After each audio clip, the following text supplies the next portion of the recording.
Hello, I'm Harold Gregor.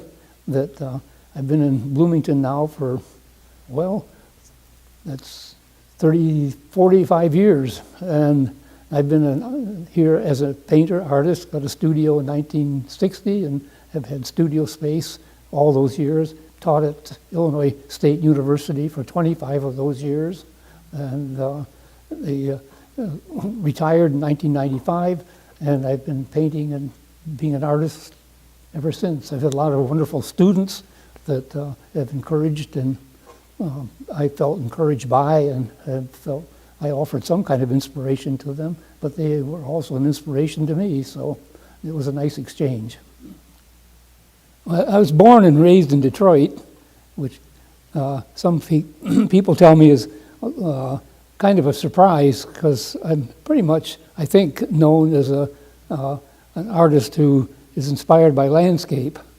And Detroit was not a place where they had a whole lot of this kind of landscape. They had plenty of factory landscapes, and I grew up in Detroit and worked in factories and worked as a clay modeler for the Chrysler Corporation for a while. But Detroit and I somehow didn't get along real well. I knew it wasn't a place I wanted to stay.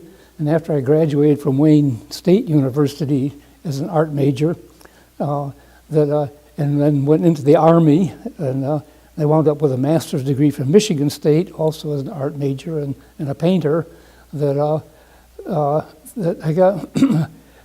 went out to Los Angeles and got my first teaching job after I completed the PhD at Ohio State University. And the PhD was a studio degree. It was, and I feel that's when I really became an artist, was a 3-year program. It was solid and straight through. And they, I feel, taught me an awful lot about what painting is and what art's all about. And at the time, it was the heyday of abstract expressionism, and I certainly had a dose of that.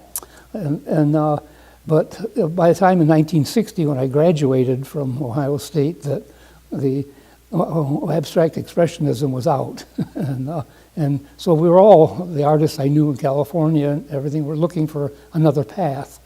And what I decided is that I really wanted to go back, and so I went back and did the kind of Winslow Homer thing of sitting by the ocean in California and painting with an easel and doing all of that. And that's what began to make me think about landscape as a major subject. And the more I knew about it, the more I became engaged. And for several reasons and stuff, after, well, by 1970 in California, that was about 10 years, that I had scheduled a big show in La Cienega, which was a major thing, and the gallery went belly up, and I was the head of a department at Chapman University, and I realized I just was not ahead of, I'm just not good at that. And the job offer came from Illinois State University. They needed a person to teach painting, and the more I thought about that, I applied for it and did get the job, and that's why I'm here. And I've never regretted that when I flew in and looked at the landscape below, it was something I'd really not ever noticed or paid attention to before. And I began to really think about landscape painting, got a studio almost immediately with the help of Ken Holder, who's also exhibited here, and got a studio in downtown Bloomington on the Front Street, and it was an old ballroom, and gave me a lot of space to do stuff. And so I did, and made large paintings and large landscape paintings. And the first thing I really attracted, I thought that I didn't really know quite what to do. And I thought the corniest and the dumbest thing I could probably do would be corn cribs. I had not seen them. I didn't know what they were. I thought they were barns until somebody finally told me, those are not barns, they're corn cribs. And but I did corn cribs for about maybe a year, and along with landscapes. These were big landscapes. And a New York gallery reached me, and that gallery was the O.K. Harris Gallery in New York. And I was told that I entered a show. The juror of the show told Ivan Karp, who was the director of the O.K. Harris Gallery, to kind of get on me. And so I heard from them, and said, come out, send your paintings, and we'll look at your art. I did, they did, and I got into the O.K. Harris Gallery in 1971. And that was right in the first wave photorealism. And I could do photorealism because that was my training way back, but at the time you're almost ashamed of it because realism was seen as being like the poor. It was always be around, something everybody could do, but it really wasn't quite true. And anyway, that Ivan Karp took me on, and I became part of the 100 Acres Gallery, which was his across the street small gallery for smaller works. By maybe 3 or 4 years, I did very well. I sold a lot, and things began to happen, and did some travel and met a whole lot of artists, which is all part of what one has to have happen when you're in the arts, and got to know a lot of people. And so I was then taken on by the Tibor de Nagy Gallery. That's Tibor de Nagy, N-A-G-Y, which was a very prominent gallery, and that was really a big deal. And I showed with them for the next 17 years. And there was a Mr. Tibor de Nagy, and he was a Hungarian immigrant and very understanding and interesting person. He died 17 years later, and he died, and the gallery changed hands, and they now show a lot of very different artists, and everyone who was with the gallery when Tibor died are no longer with the gallery, so that all changed. And since then I went with a couple other New York galleries, and I'm now with the ACA Gallery in New York, the American Contemporary Art Gallery in downtown New York.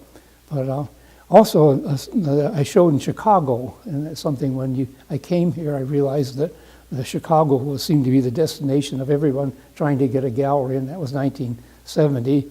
And but I first got a New York gallery, and then Chicago came to me, and I asked would I show with them, and so I did, and that was with Nancy Lurie.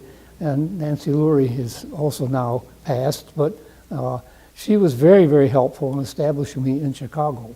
And so when she died, which was 1988, that she made sure that the artists she was showing, that they all had a gallery to go to. And the gallery that I went with at her behest was the Richard Gray Gallery. And I've been showing with Richard Gray ever since, and I'm still showing with Richard Gray, which is probably the top gallery in Chicago. And it's now on the 38th floor of the Hancock Tower. and so I've been represented in Chicago and in New York for a very long time. And that's a mark in an artist's favor to have that kind of representation. With two galleries, a third gallery came into view, and that was the Santa Fe. And Santa Fe has the Gerald Peters Gallery, which is probably the biggest gallery in Santa Fe. If one is out there, I hope you would take a visit and enjoy the collection he has. It's big. He has perhaps 4 or 5 shows going at once of different things. I say it's a very big space. Plus they have parking, which is amazing in Santa Fe. And so he's done very well. I've shown with him now for probably 15 years. And so it took the 3 of them, of New York and Chicago and Santa Fe, I've been able to establish myself as an artist. In the meantime, I was also trying to establish myself as a teacher here at ISU, and as an art, I taught 25 years then, became full professor, and I feel one of the large honors that I was offered was to become a distinguished professor. They offer that to 1, maybe 2 faculty members of the 800 people who teach there, that each year they offer 1 or 2 people the rank of distinguished professor. And in 1988, I was given that award, and it was a real thrill to get that. And also offered a couple years later the Watercolor Honor Society. There's something called the National Watercolor Honor Society, which is centered in Springfield, Missouri. If you happen to be in Springfield, Missouri, it's worth a trip to the museum there because the whole thing is devoted to watercolor. And it's a major collection, and the Watercolor Honor Society is based there. And they gave me the Lifetime Achievement Award, which again has a medal attached to it, and it's very nice to get a medal and have a show and in that kind of company. So I feel very awarded and very good about what I have been able to achieve in the art realm, that beyond just being here. That something that I have been working with particularly has happened just because of my wife Marlene, who has been very helpful in all of this. That Marlene and I have bought a building in downtown Bloomington, and Ken Holder used to have the third floor as a studio, and I had the second floor as a studio. Ken Holder moved out to his own studio, and I bought the building from him. And we turned that into a gallery. And it's where I'm actually sitting right now in the gallery space. And that's been very helpful too, not only for the art sales that have come along because of it, but because the people in town have been able to know me through my art and to get to know both Marlene and I. And I think that lots of people know me as the artist in Bloomington, so that's been very rewarding. It's nice to have that. And we're only open on Saturdays and on Friday, first Fridays. Other than that, it's by appointment. But my studio is upstairs on the second floor and the third floor, and so I'm there in the studio just about every day. And so I continue to do landscape paintings, but also have tried some other things. That in 2004, that I was in Italy painting and fell off a hill and really severely injured my right wrist. And so I had to paint left-handed, and that I learned a lot doing that. I was so clumsy and so just making nothing but kind of big blobs and stuff. It kind of opened up some new things for me just to try and struggle and do this stuff. And so since I finally got my hand back, and right hand back, about 6 months later, after going through a series of things, that I then tried to paint right-handed in the same way I had been doing left-handed, and I continue to do that with being able to do both the kind of realistic stuff, but getting some kind of involvement with pattern painting and color painting, but using the landscape as a motif, a basic motif, and kind of twisting it around and just having fun, reshaping both sky and land, and most of them have some kind of reference to the kind of crops around here and the rows that the crops demand. And so, but anyway, it's still essentially landscape, but it's very colorful. And I think the primary reaction to them is the color order, or the color, the non-local color, or the grass isn't always green, it's a lot of colors, and the sky isn't by any means always blue. So, and they're really fun to do because it's very imaginative and has a high energy that's, I think, a lot of people have found enjoyable. So, and so that gives me, along with these colorscapes, or I tried, this was in 1973, that I had been doing these realistic paintings in 1973 here for 3 years, and got tired of doing only that. And so I was looking for something where, in painting, that the flat space of the painting itself, the canvas, is something that one sees, looks at, and that determines the plane of the canvas, as they say. And but to begin then to push in front of that or in back of it. If you go in back of it, you're kind of creating a space. If you have things that seem to be in front of it, you're kind of creating sort of a reality. And one of the ways of making that interesting is to incorporate color into it. And the color doesn't have to be local color. Barns aren't red or white. They can be blue or anything else. And but I was fooling with that, and when I flew in a plane over the countryside here and looked down, here it was right in front of me, all this patterning, and with the corn cribs and whatnot. And then I saw an image of it on a cornmeal bag at the state or the county fair here, and the cornmeal bag had this silkscreen image with flat color, with an aerial view with just big patterns. And I thought, wow, there it is. And so I made a large version of it and studied that for a while, and had Now I'm working on number 116 of that series, where it opened up a whole new domain. So the flatscape, I call them flatscapes because they're about color form space using and incorporating some sort of reasonably recognizable imagery. And within that, I've moved to much more loose directions and also tightened them up, and so they're quite realistic. And the most recent one I did doesn't have, it's only black and white with a little bit of blue rolling through it to get the most diminished kind of color, where some of the others are very, very bright color. And so I moved from one sort of thing to the other. But I haven't done realistic ones other than just straight landscapes, and those are panoramas. And I just finished a panorama painting, meaning it seemed to me that the usual format in painting, which is something about maybe 3 by 5-ish or 4 by 6, something like that, in those proportions and dimensions, that for around here really doesn't fit. When you drive by, you're looking at big sky and looking at pretty flat, distancing landscape.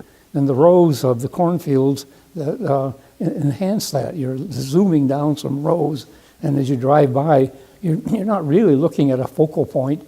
You're looking at a kind of a gathering moment, and then you kind of drift, and then there's something else that attracts your attention, and you go and you kind of look and not, kind of look and not as you drive by. You don't walk by, you don't stand still and look at something. And so there's maybe about a moment of noticing. There's maybe like 3 gathering points, and gather, release, gather, release, gather, release. And so I've used that in a panoramic format. Panoramic meaning very wide. You don't really have to see what's at your feet, and you don't have to see a whole lot of sky. You just see the slice of landscape going by. And I've done a lot of those, the panoramas, with these kind of gathering points. Probably some of them, really big ones, as big as I've gotten, has been 35 feet. And that's 5 by 35 feet. It's up in the McCormick Place up in Chicago. Others I've done 10 feet. But the size I like most is 18 inches by 90 inches. That, as a viewer, you feel distance from it enough that you can't really see all the details, but it does not encourage you to kind of put your nose right into it either. It's a kind of distance in the way that you are experiencing the painting in much the way you might experience the real landscape. And, so anyway, I've just finished one that's a little bit smaller than that, but it's just trees and cornfields and corn, and usually kind of spring when it's just becoming so you can see some of the land. And so I've done a lot of panoramas, and they did very well in New York and in Chicago. I began to get kind of tired of doing them because they got kind of similar, and so I say I've just finished one, but I hadn't done one for about 2 or 3 years prior to that, But I guess I've probably, I don't know, done 25 or 30 of them. And recently that I've been trying to kind of do imaginative ones that are from drawings and take, Marlene and I have traveled to Italy quite a bit, and we go to Italy to refresh and I just sit there and paint and do watercolors. And from those watercolors, it gives you a chance to just explore and experiment and make sort of crazy things. And from that, I've been able to come up with some things that I think lend themselves to a really different kind of watercolor. But I haven't defined it, and I've only done a few like that. They're smaller, they're different shape, meaning maybe 1 foot by 2 foot in proportion.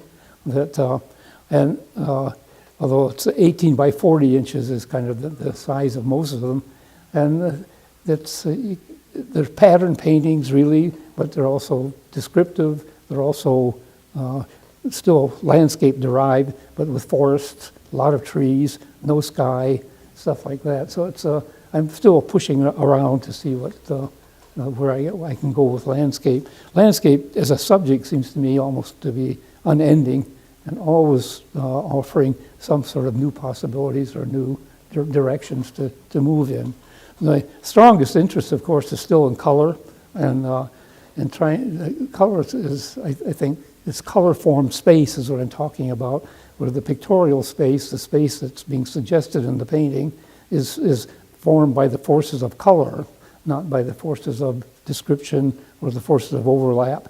But if you look at it and put your thumb over a part of the painting, you'll see it really makes a difference to the painting. And if you take out the blue spot someplace, that the painting kind of crashes around it.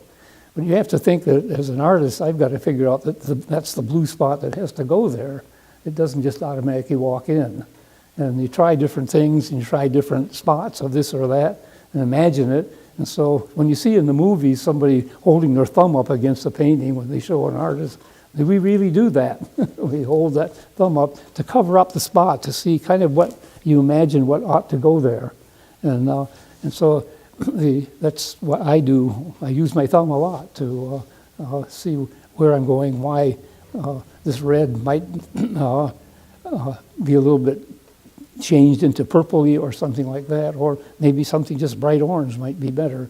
But you have to imagine it all, and imagine what color is going to be most suitable to energizing not only just that spot, but to be seen as how does it affect something way off in the upper corner. And so by the time it seems to all lock together, that traditionally the story is the lower right-hand corner always falls out. And I think that's kind of true. Excuse me. The lower right-hand corner is difficult because I'm right-handed. A left-hand person, it would be the other way.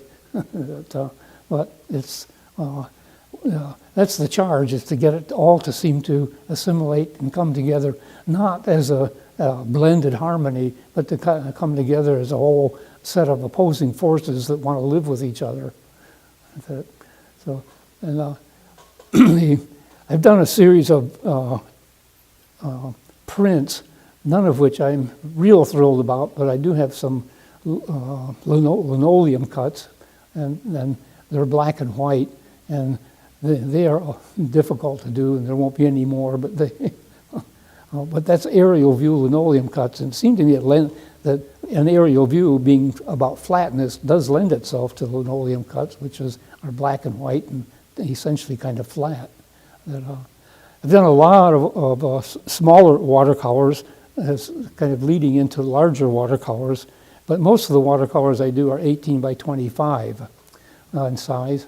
And if I get a good one, then I use that as the basis for a larger painting. And usually the larger painting is something like 45 by 60 inches. And upon occasion, I've done larger ones, 60 by 66 or 5 foot by 7 foot.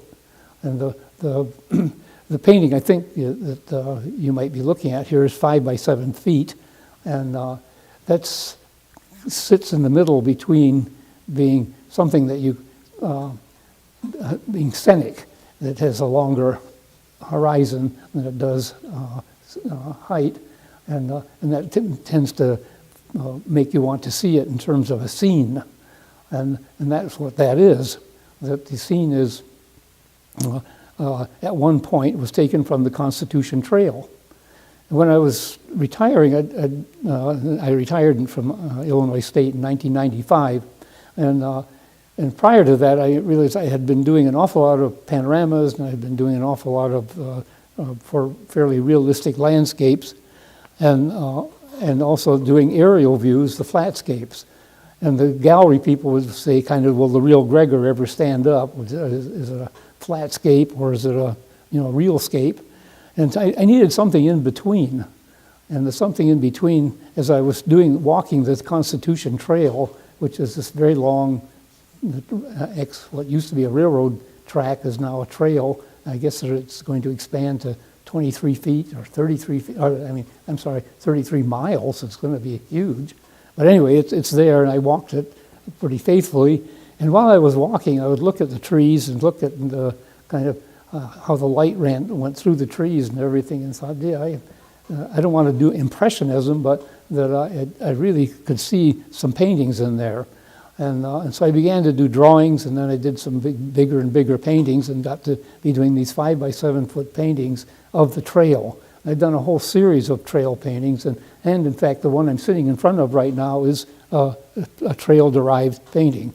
It's the trees that were on a certain section of the trail had this kind of vibrancy about it, and the color vibrancy, and so that these are obviously trees, and the light kind of shining through the trees, but the light is a full color display, and that's what the trail paintings were about. It was kind of a cross. It wasn't a flatscape, which was one side, and it wasn't realism. It was something in between of offering you a whole kind of impression of, or I even don't want to say impressionism, but it was an impression of the kind of welding together of both color form space and literal space. And the literal had to give in favor of the color had to give in favor of the literal space. And that was a kind of a nice balance, and I did a whole series of those, that, of which one is included in this exhibition. The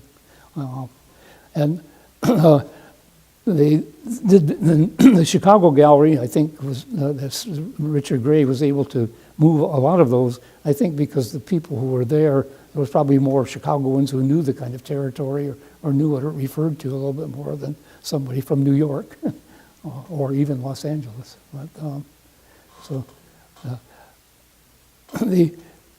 I'm now, well, I'm 87, and very shortly will be 88.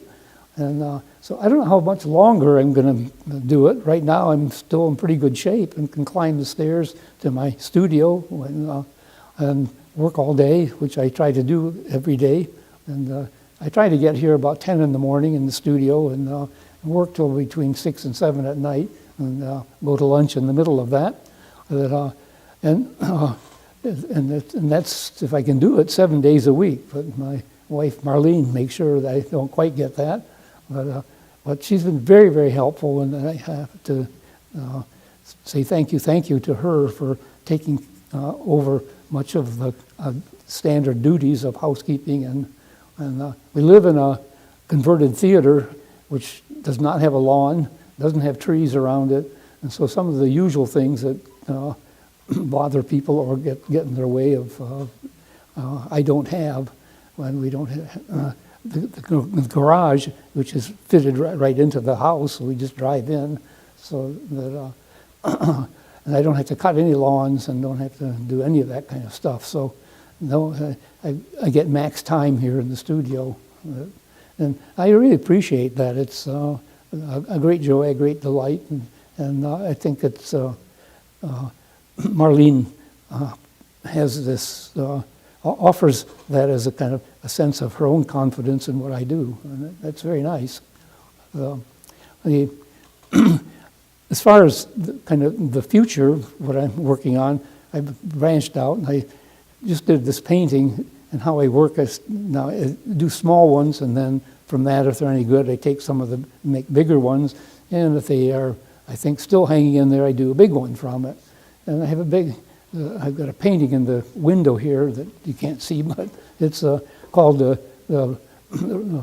flat tree, round tree, and or I think that's it, tall tree, flat tree.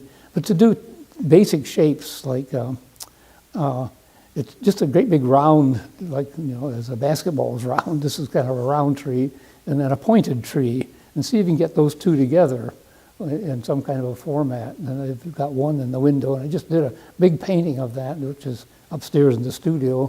I haven't brought it down yet, but it's something I'm going to pursue, I think, a little further, is two basic shapes, essentially, in a landscape format. That and the landscape format can have a lot of busies in the background and a lot of different levels to it as you come down from the tree sitting on some kind of land or entering it. But probably there will not be a farm background. There's a lot of stuff around here that I look at, and there's the parks. The parks have lots of trees. There's a beautiful cemetery there with a ton of trees that are inspiring. And so I'm trying to branch out or do something or move beyond. So that's kind of where I'm at now. That despite my age and temperament, I always see something else. I go, gee, I wish I would try that. And oh, you ought to do this, ought to do that. And I have a whole lot of ought to do's that are in front of me. I can say who most influenced me, not from here, but then also the friends here. But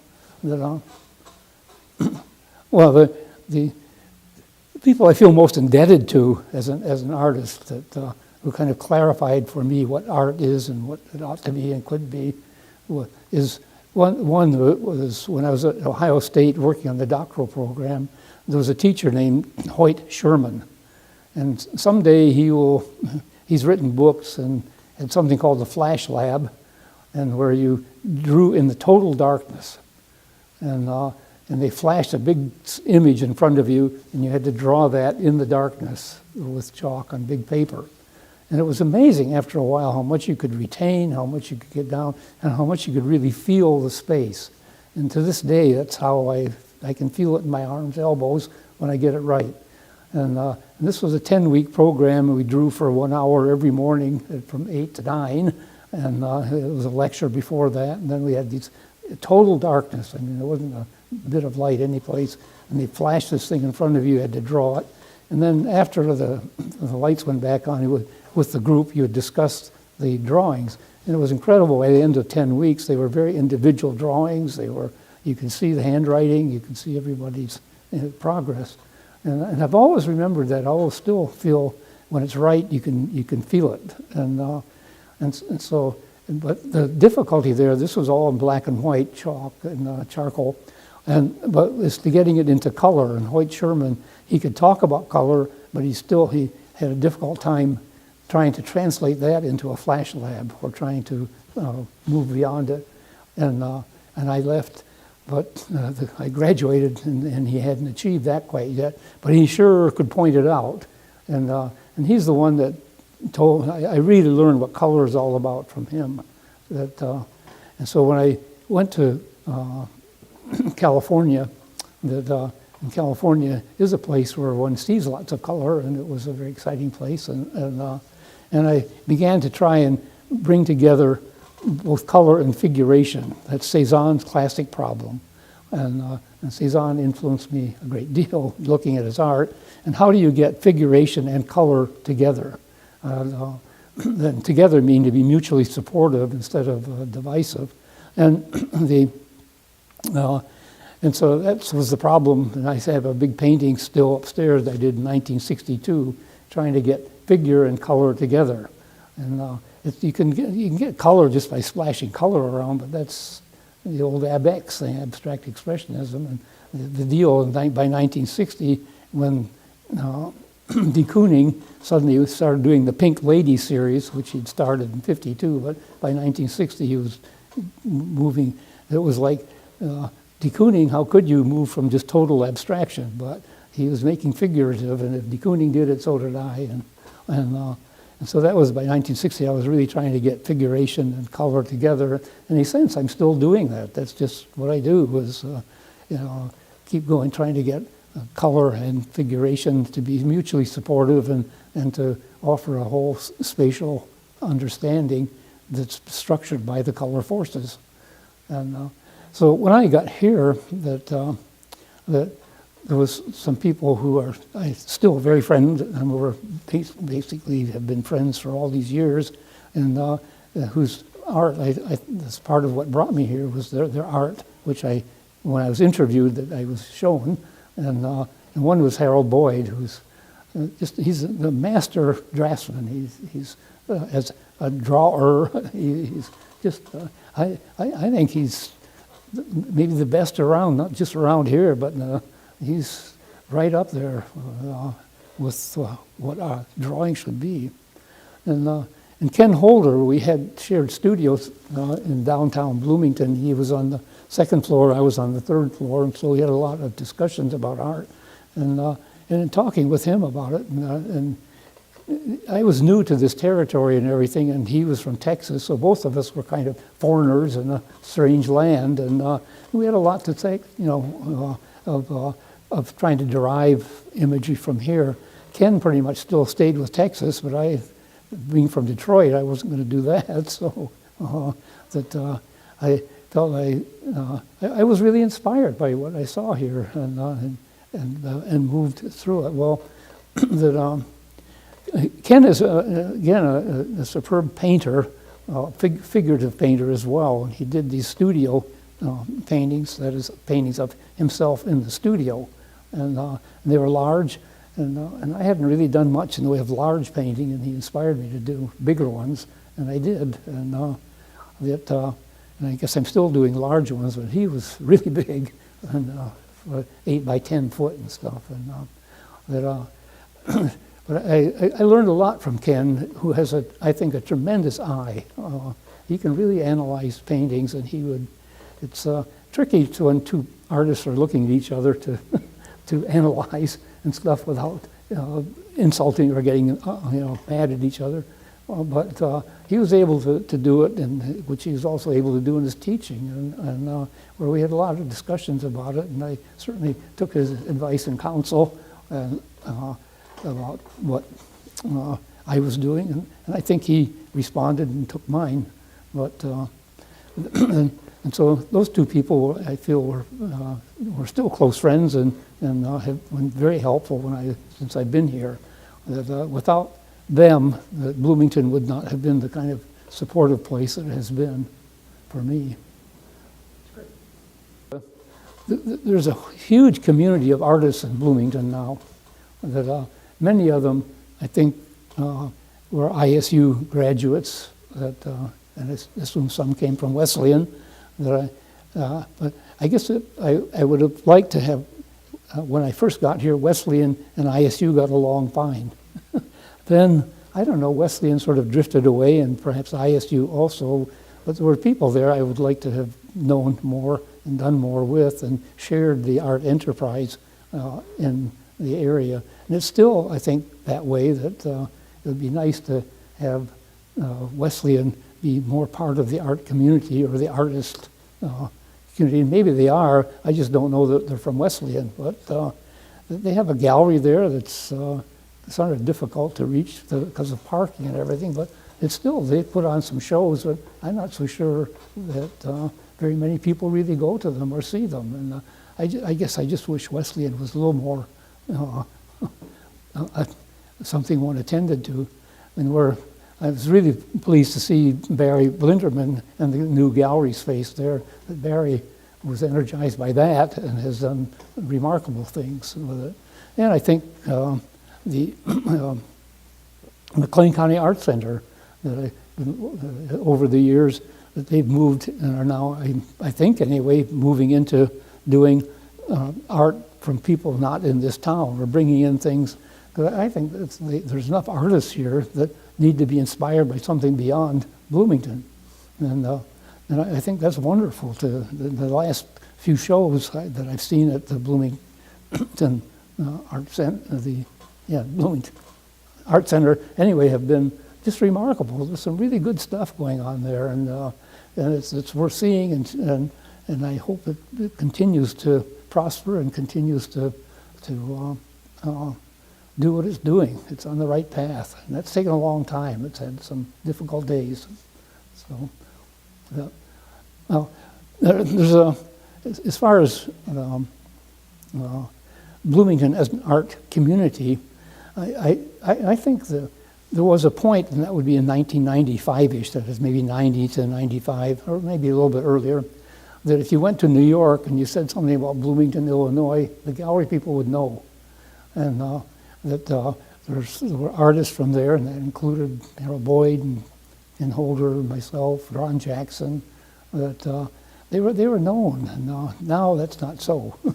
And of course, the whole art scene in New York has changed, and everything that went to Chelsea, and that's all different now, small galleries and stuff. That the Chicago is more the center that people seem to go for from here, not to New York, and so I don't know where it's all going to go or what's all happening, but the art sales are, I suppose, just too many artists around now, and there's too much art, and and its art is expensive as well. But anyway, I'm at a point where I can kind of look back and feel that I moved as far as I would like to move farther, I guess, and that's always what one would like to have happen. But I feel I'm very rewarded by the levels I've been able to reach.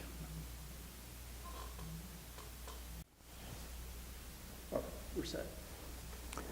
One of the events in my life I feel very good about is that when Barack Obama was elected senator from Illinois, that he went to Washington, D.C. to open his senatorial office. And the senatorial offices are really large places.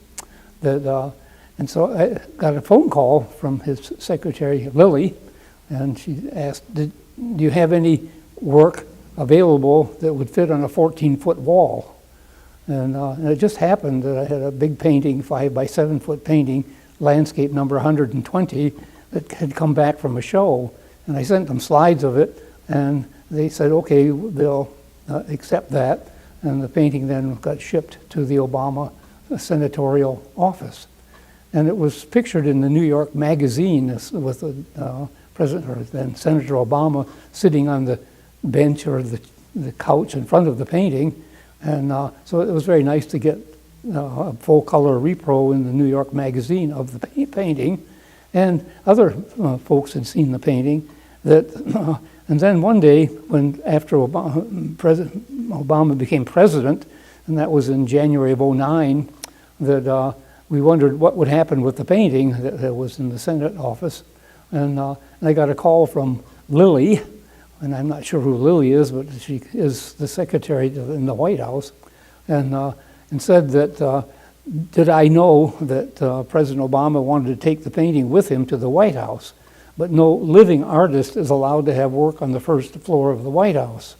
And so I said, well, you know, and I'm still alive.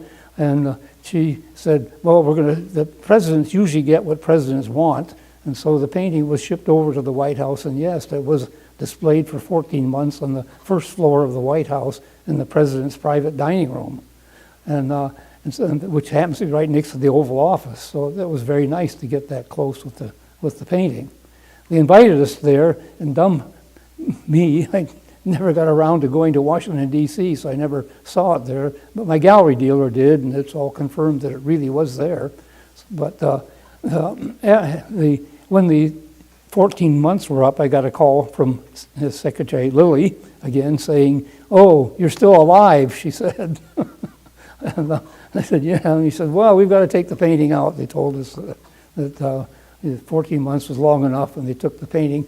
And the painting is now with Senator Durbin in Senator Durbin's office, and will be there for quite a while, because Senator Durbin will be the senator for the next 3.5 years. And in 3.5 years, the Obama Library will be completed. And at this point, anyway, we have high hopes that I intend to gift the painting to the Obama Library. And as far as I know, at this point, anyway, they're willing to accept it. And so we'll see. But I would feel very good about having that painting in the Obama Library on permanent acquisition.